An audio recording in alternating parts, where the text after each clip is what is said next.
Thank you for joining us. This is a training video on the NLV-5201 by Opticon. This is a designed as a high-speed application scanner, 2D imager, so it reads 1D and 2D codes, and it's able to read at much faster speeds, making it perfect for lab automation, factory automation, or any type of higher speed type application. Let's join John Goss as he explains the basic scanner features. So this is a slide I did previously. It's just a quick overview of all of its little features. Things in red are kind of a little bit different than what the NLV-5201 is. Okay. Ideally, general purpose, the 3101 and the 5201 can provide just general purpose, quick scanning. The 5201 is a little bit snappier, quicker, just because it's got a faster processor and a little bit smaller sensor, but the sensor operates much faster. But it was also designed to kind of compete with these other scanners out in the market, small ones like Cognex, Keyence, Microscan, Datalogic. It's more for the automated conveyor belt-like applications.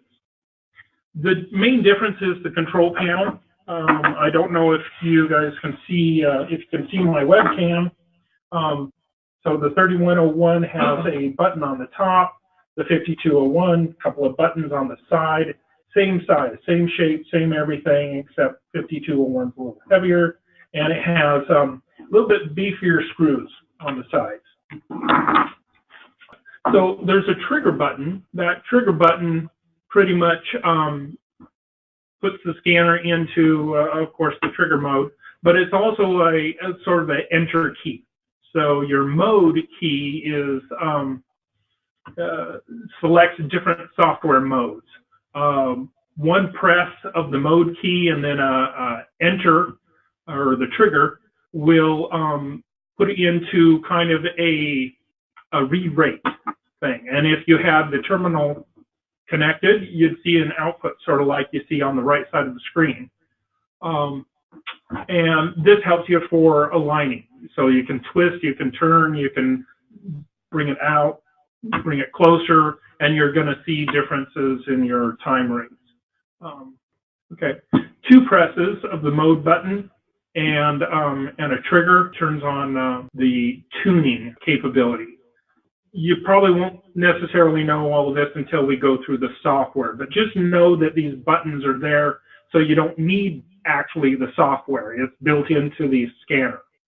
Three presses of the mode button and then a trigger that will turn on your aim bar, and that's another way of aligning to figure out, where it's looking at to find your code. I'm going to go on to actually bring up the universal tuning tool. This is the icon. It's like a little circle. Can do that. So let me plug this in. Right now, if you were to look at it, I just have a COM3, which I don't have it plugged in. So I'm going to plug it in. And then that's going to show, look, a 2D scanner. Okay? It brings in information. So the new thing that this scanner has the ability to do is get information from the scanner, a lot more information than we used to do before. So the first things you see is kind of its name, what interface it's set to, its focus type, it's a standard range, and what firmware is loaded. If the customer wants to know, well, what this means about focus type, you can click onto it and it brings it up, just kind of a snippet of the spec manual. And the snippet is all about focuses, including your standard, your high res, ultra high res, and it gives you the different depths of field. firmware download. I haven't tried this, but it pretty much opens up a dialog so that you can download firmware from this utility. If it was an RS-232, this is a USB, but if it was RS-232, the very first thing that I would do is flip it down here, go to 115.2, and apply. It doesn't matter for the USB what baud rate you're at. You're going to be at the high speed no matter what. Okay. Next little thing. Is it then loads the bank. It basically flips from this right up here, gets you back to your communications. That's your first screen. Then you want to do a next, and it loads all the bank information and such. I'll talk about the bank. I'll probably go into it a little bit more detailed, but just to let you know, this is where you would tune everything. You'd see your picture, do a capture start. You would want to align. You'd want to set things up. And now it's kind of real time. So I'm going to move this scanner up. I'm going to, let's see. There we are. Kind of get into a centered area. And it's saying, well, okay, I can at a still picture, I can decode that in 22 milliseconds.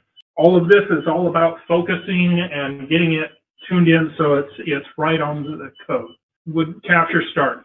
If you wanted to turn on the aiming would come on, as you can see the aiming there, but you'd turn that off, do your capture start, and then it's a live view, capture start, and it's a still. Next step, tuning. You would tune it, you would go through your steps, but we're going to come back to that. Everything that it would do, it would load up into the banks. Right now, I'm going to just go to the utility. At this point, all I'm going to do is turn it on. Actually, I did want to configure one thing. We have code settings, string settings, and I'm going to, this is the common prefix, your code types, and then the common suffix. And the first thing I want to do is put a scan time in there. I'm going to put next, I'm going to put a colon there. Okay. And after that, put a horizontal tab. And that horizontal tab is so that the data that I'm scanning kind of goes out to an equal part. Otherwise, the scan time kind of messes with the output. So going to the utility, the program is, when you first install it, it's going to have trigger on and trigger off loaded. Trigger on is just a Z command. Trigger off, of course, is a Y command. Not too different. These I actually edited, and so in my software I did that. Saying you could do that with your any of your empties or change. If you edit, you can now just put a name for it and put what command, and it makes for a simple, easy way to click and execute a command. So in this case, I'm going to trigger disable, which means don't look for a trigger, just trigger as fast as you can. So it did, it's on. If you look at the scanner, it's still trying. I'm starting at about 10 inches per second. So as you can see, pretty good. Not bad. Just out of the box, turned on, it's defaulted. There's about 20 inches per second. Still really good because it's a fast little machine. But oh, there I missed a T. I missed a few things. So really about maybe 15 inches per second is about as good as you can get out of the box. you know, in a kind of a, it's not auto trigger mode, it's the trigger disabled mode, which means that it's triggering, trying to look for a scanner, and it's automating that process a lot faster than your natural auto trigger. There is an auto trigger mode, but it's like a presentation mode.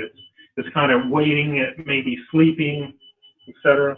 Looks like we've still missed a few. It's gonna be like a multiple scan mode, right? Right.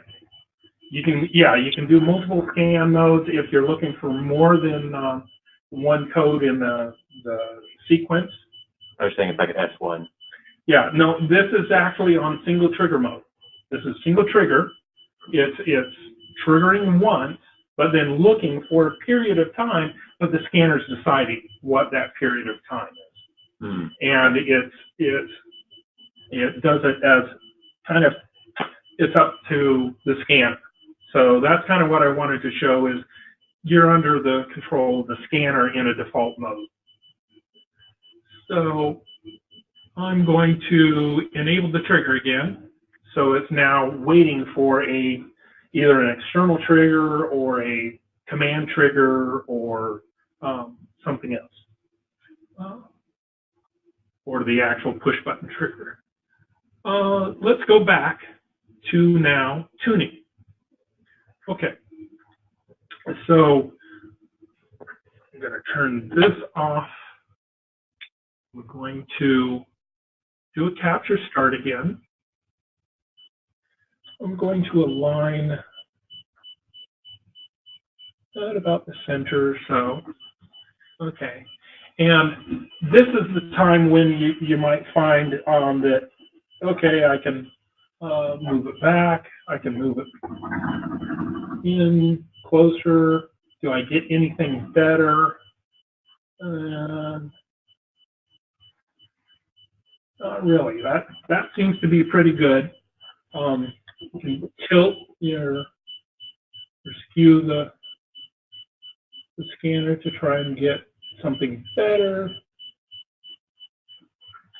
But that looks about fine. So stop your scanning, your captures, and there's a little tuning option here. If the product is going to come to the scanner and stop, you don't need to set this. But if you're going to be in motion, you want to open this up and say set for a moving object. Now, then it wants to know kind of, well, what's your resolution? That's 0.254 millimeters, which is about 10, roughly 10 mils. So this is about a 20 mil code. So I'm going to set it to about actually 0.5.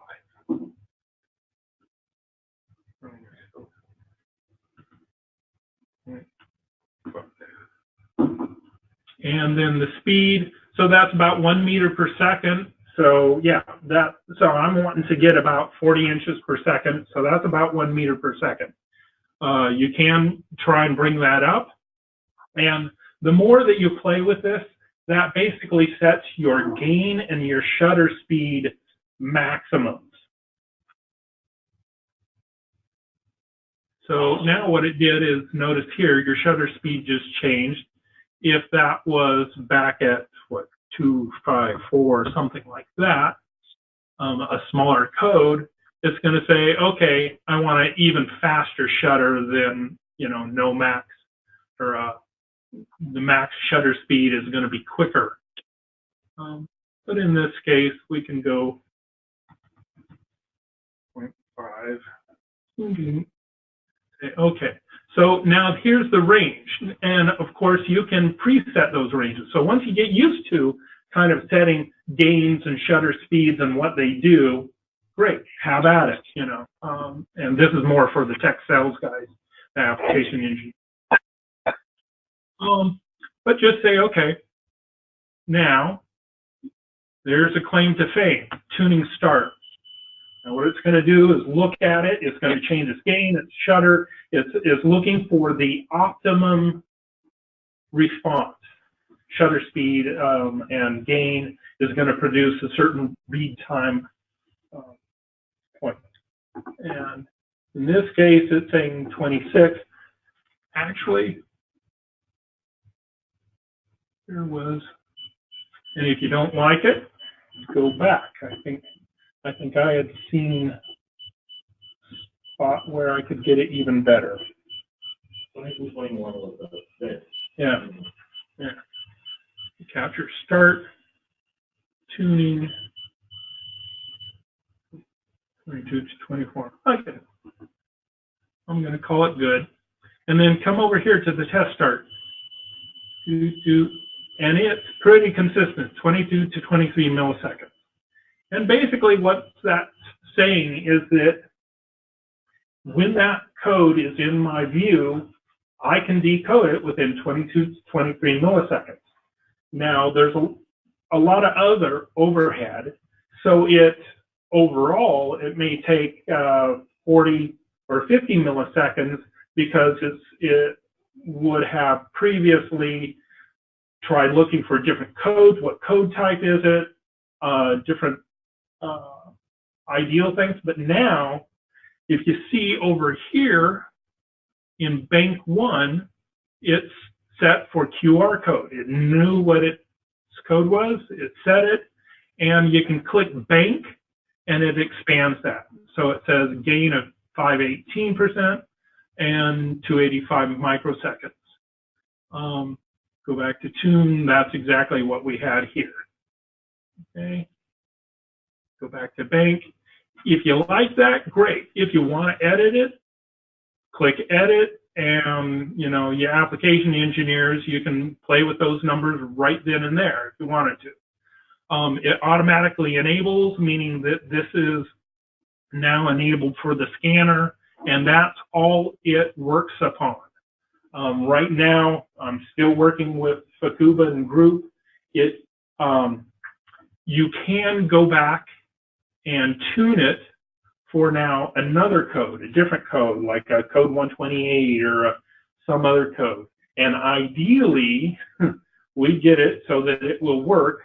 If you do the code 128, it's now going to store that in the next bank or the next bank. And ideally, at some point, the software will be able to now cycle through those. But that doesn't happen right now. Right now, if bank 1 is enabled and bank 1 is highlighted, that is the one that it's going to work upon only. So there's the bank. Go to configure. Now code configure, you'll notice QR code, that's the only one selected.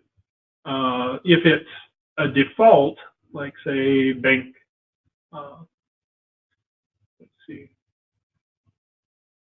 can I?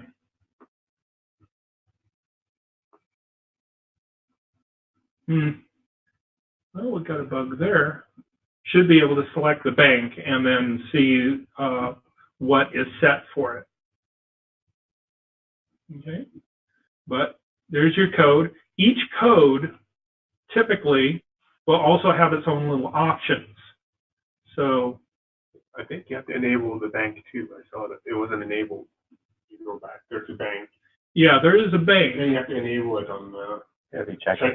Well, I'm clicking and I enable the right enable. You see that? Go down. Next one. No, that one's bank 1 is enabled. Bank 2 is not enabled.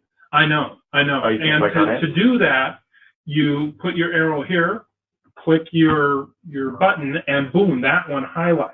And then you can enable it, you can change it, you can do a lot of stuff with it. But it's not doing it right now. So it's a software bug. Now, it's very possible, and I haven't tried this, but bank 1, I might be able to also then enable code 39. And so that may be the method by which Opto was thinking, is that whatever bank you're on, that's the bank, and this is where you would enable multiple codes, but it's set at the same visual settings. So it couldn't be a totally different product with different illumination type stuff. You're set with the same shutter speed in game. So there's that. String, that happens to be your prefixes and suffixes. Notice the QR code, just like all the other products. In the suffix, it's always a carriage return, and that usually follows whatever code you're on. Okay. But for the common prefix, I had set it for this, and that should go with all of the other banks and all the other codes. However, I found also another little bug that it doesn't seem to. It seems to follow the code type still. So I could, if I could switch to bank 2 and show you, it might change the common prefix to nothing. So that's something we still need to work on. Read, the read options. Now that's how are you going to trigger and in what mode you're going to trigger. So the manual trigger is basically, that's your everyday normal triggering methods. It's probably 90% of your applications, or 95, is going to be manual trigger. Auto trigger is your presentation mode, where it's kind of sleeping, flashing, waiting for something to be presented in its view. And if it's there, then it triggers. Don't use auto trigger for automation. Use manual trigger. Here's your read modes. So S0 is your single read. It reads once and then shuts off. Multiple read 1 is your it's a D3P command. So it's looking for, it creates a buffer, and the default is 20, a buffer of 20. And so it'll read it'll keep reading while it's triggered up to 20 unique codes. And then if you read 21, it could potentially, it's a recursive loop, so it could read one of the previous ones. If you set it to like 3 codes, it'll read 3 unique codes, but the 4th one could be one you already read. Okay? So Manny, you had the application where you're reading microtiter plates, and we set it to like 30 codes or 60 codes or something like that. This will go up to 200 codes. So it's a definable array buffer. Sounds great. Yeah. Multiple read 2, that's your S1 mode. So it actually, it buffers 1, and it waits for a double read reset time, so it doesn't read that one again until it's out of its volume for that long. So if it doesn't read it again, so you can read it and immediately read a different data, and it'll act immediately. But if you wait, I think I don't think this is, I keep getting mixed up on whether it could be that every 700 milliseconds it could read it again, or it has to be out of the scan volume for 700 milliseconds. I'm not sure which way that is. Your trigger delay, that's on all of these modes. Your trigger delay is basically you trigger, but maybe you don't want it to actually start reading now. You got like a photocell or something that's coming down the line. You want to wait half a second and then trigger. Well, that's where you would set this. It defaults to 0 though. Here's a powerful new option, decode option. So bank 1 has a decode timeout. So it's automatic right now. The scanner figures out its time, and it will actually decode in whatever it believes it will keep trying this QR code for this long while it's triggered. But if you know that your code actually happens in like less than 40 milliseconds or something, you might want to set that decode timeout to say 50 milliseconds. Because, you know, after that, you know, it's going to go by, and you can actually set a timer on each one of these banks. Now, if you're in the S7 auto or disabled trigger mode, it's going to reinitialize a new trigger at the end of that. So it doesn't make sense if you're doing the S7 disabled trigger mode. Okay, going back to this, that multiple read 2, that's the S1, and continuous read, that's the S2 mode. So it's just reading as fast as possible. So in this case, for this example, I'm going to put single read.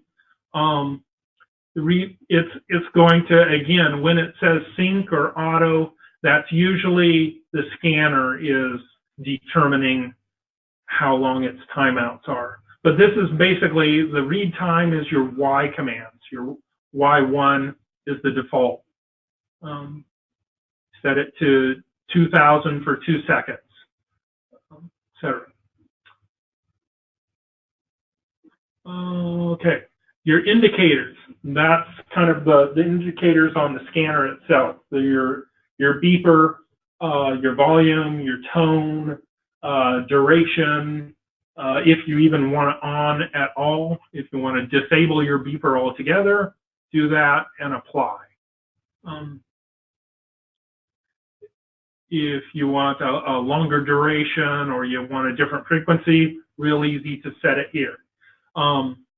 This is a beep on boot up, so your power on beep. This is, I don't know, intermediate. I think it's for all other types of beeps. Your error timeout, meaning that if you've got a read cycle set or it did not decode in your timeout period, you enable that and it'll give you a some type of an error beep. Then. So your indicator LEDs, that's how long your green LED is going to go on. And that, I think, also is the same time out as what your external LED would be. Good read aiming, that's your green bar. Generally, you're not going to change that. That's almost negligible. Your I/O, that's your input outputs for an RS-232 version. If you had external signals and you want to change them high or low, or when you want it to activate. Okay. So now, just with that, we've tuned it. It's tuned to this code, this gain, this shutter speed. All the other settings, pretty much in the configuration, are global to all the other things.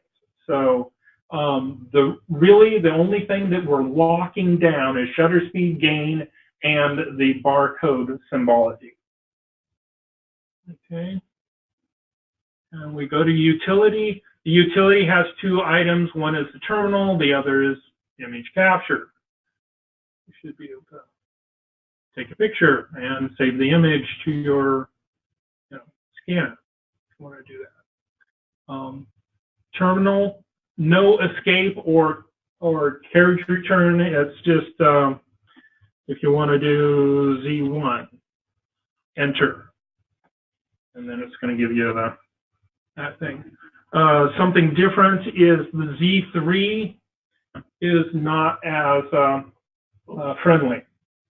So it's nothing but numbers right now. You don't get the whole barcode settings and other stuff because the software kind of does that. So all that does is really your registers. But okay, so clear. But at this point, we're now going to just trigger disable. So now the scanner is going to be scanning as fast as it and triggering as fast as it possibly can. Just with that tuning setting, we're at about 15. There's 20. There's 25. There's 30. 35. 40.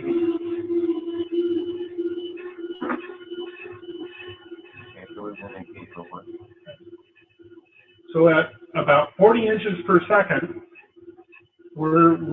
it's impressive to look at here. I don't know, it messes up with the camera online, I'm sure. But yeah, you can do that. That's about 1 meter per second. Those who like meters.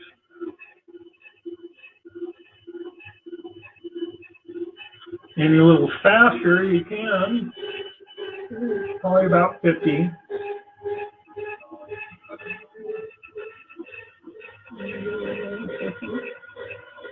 Can't probably get it. But what's happening there is the sheer problem of these being so close together is really the problem. There's not enough. It's got an image. It's got to take time to decode that image before all of a sudden a new image shows up, and it's going, and it throws it away, or it can't deal with it. So in that case, you can get even faster. You could get theoretically up to 2 meters per second, like the spec says, if the items are further spaced apart, because it now has time to trigger decode before it sees a new image and has to cancel. And you can also play with those timeout sequences so that bank one, especially if the customer knows that, hey, my item is here, trigger now, and give it only so much time before, I know that another one's going to come through. So that way, if you set the timeout for your read cycle and you're triggering once instead of like a S7, you keep it on S8 where trigger is enabled. You set your decode option for say 100 milliseconds, and you apply. Then if you trigger and it did not decode in 100 milliseconds, it's going to give you the error beep. It's going to give you the external output that says didn't decode. Now there's a lot more little features that we'd like to add, and I am still talking with Octo, but this is where we're at right now. That's it.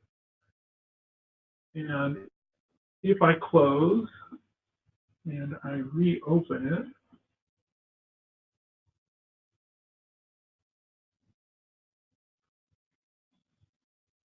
I'm already came on my other screen.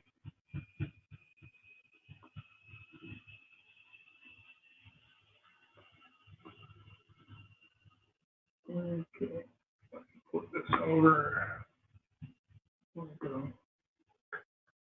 The other little nice feature is right here. You can click here for a manual, and that's basically the 5201 user manual. So now you can look at certain commands, read options, other little information that we wrote in the manual. So it's right there.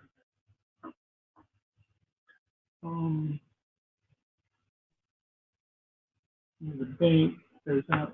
See, hey, there. Now I can get bank too. I looked at string, like I said, yeah, see, there, bank one, That's got all my common prefix, but that should also be common to bank 2, bank 3. Not yet. And there, I can now enable it or disable it.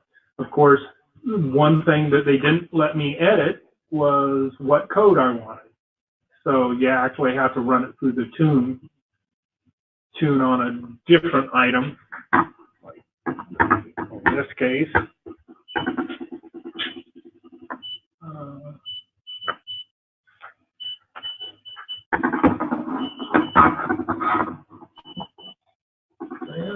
yeah. Sorry, Dan. In your view.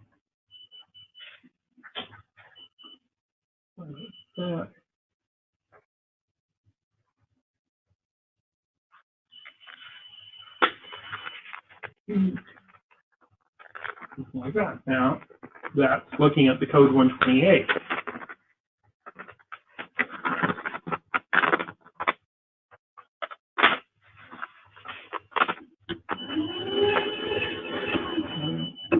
Okay. Well, something's not quite right.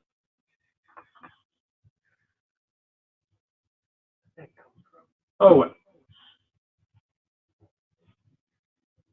I think it's still thinking. And then there's another bug. It should go to bank 2 and it's saying QR code. Well, there's still some bugs, unfortunately. Any questions? Is it maybe just for the prefix? So you can still set prefix for individual codes, but it maybe just doesn't default to code selected, the only code selected. Because what happens if you select more than one code? That I haven't had the chance to try. Okay. Is selecting more than one code on a particular bank, which that would be interesting to try. Is having more codes. John, is any documentation for this universal config, or can you print it out of the app? Or it's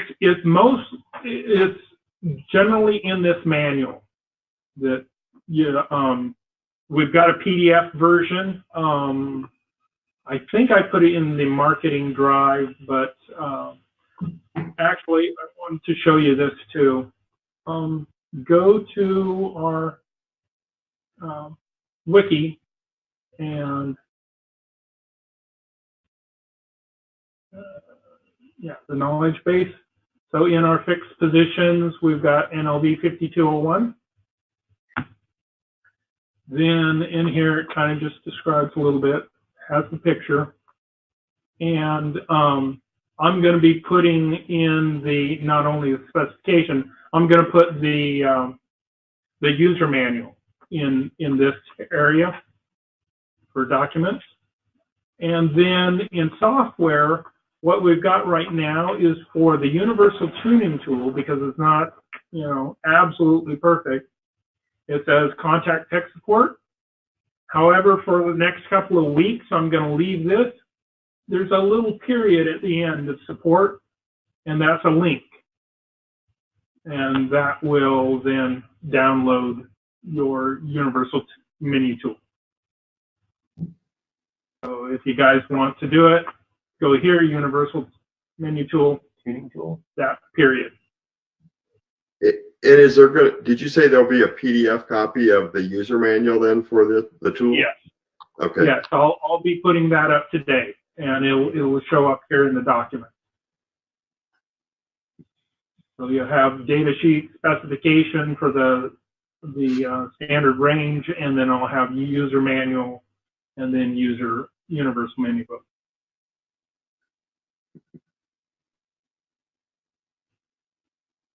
Okay. So the RS-232, we do have an RS-232 version, like I said. You want to probably boost it up to 115.2 kbaud. It has bugs also. It doesn't seem to want to communicate each and every time, and so I get different weird, odd items with it. So unfortunately, it's not a pristine product quite yet. The USB version is much more stable, I would say. Just the communication is more stable, but even as you saw, there seems to be some little bugs in between. I don't know if it's the communication between the scanner and the software, or if it's the actual software, the universal tuning tool.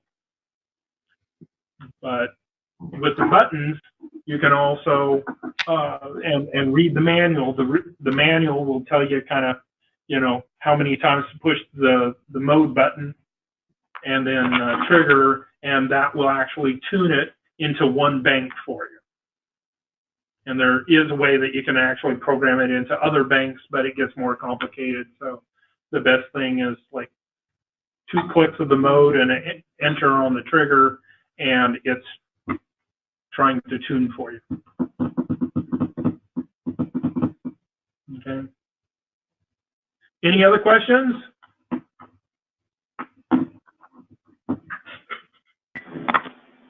I'm sure there will be after we play with it a bit. Yep. Yep. So I keep putting together a little list of bugs that I find as I play with it. Ideally, I wanted to go to Opto, and I've asked them a couple of times specific questions. What date, what time can I go there? I'm going to come up in March. Is that okay? No reply, meaning they don't want me. They just flat out don't want me. Just show up. Yeah, I know. I've often thought, maybe I should show up. What could possibly go wrong? Yeah. Yeah. I just happen to be in the neighborhood. Yeah. Okay. All right. Well, if there's no other questions, I'll leave it at that. And if you can think of questions, go ahead and email me with them. See if Hey, John, I have one question. Okay. Are you wearing a leisure suit today? No, All we see is your sleeve. There you go. All right. line dancing outfit. Wild Bill Heacock. Yeah. Okay. All right. John. You bet. Thank you, John. Bye, guys. All right. Bye, guys. Bye. Bye-bye. Bye-bye.